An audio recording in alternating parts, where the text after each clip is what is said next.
మన హైదరాబాద్కి ప్రధాన క్షేత్రం మహంకాళి, ఉజ్జయిని. ఎవరు చెప్పరు. ఒక రహస్యం ఉంది. ఈ రోగాలు ఎలా తగ్గుతాయి అండి అంటే, మీకు ఏ రోగ సమస్య అయినా ఉండండి, మీరు మహంకాళి, ఉజ్జయిని అమ్మవారి దగ్గరికి వెళ్ళి ఆ అమ్మవారి దగ్గర ప్రార్థన చేసి మీకు అతి త్వరగా మీకు నివారణ కలిగి తీరుతుంది. పట్టాభి గారు అని చెప్పి మాకు హెచ్ఎల్లో ఉండేవాడు.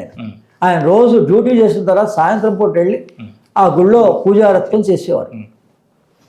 ఆయన ఒక శిష్యుడిని, ఆ శిష్యుడే ఏమండి గురువుగారు మరి మీరు పూజారి కదా నాకు ఉపదేశం చేయండి అని అడిగాడు. ఆయన తన ఖర్చులతోటి అసలు ఆ వ్యక్తిని, వెంకటయ్య అనేటువంటి వ్యక్తిని మంత్రాలయం తీసుకెళ్ళాడు. మంత్రోపదేశం చేయడానికి గురువు గారే ఖర్చులు పెట్టి మంత్రాలయం తీసుకెళ్ళాడు. చివరి వరకు ఆయనకు కూడా శరణాగతి పొందాడు. ఆ శిష్యుడికి మేమిద్దరం సంస్కారం చేసాం.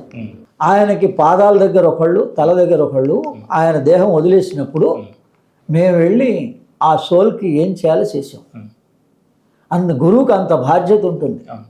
అసలు గురువు అనేటువంటి వాడు ఎప్పుడు ఉపయోగపడతాడండి మీకు అంటే, మీరు భ్రమంలో లేకపోతే చిట్ట చివర ఈ దేహంలోంచి జీవుడు సునాయాసంగా బయటికి పోవడానికే ఈ గురువు అనేటువంటి వాళ్ళని పైనుంచి దత్త సాంప్రదాయంగా అనాది కాలం నుంచి భగవంతుడు ఏర్పాటు చేశాడు.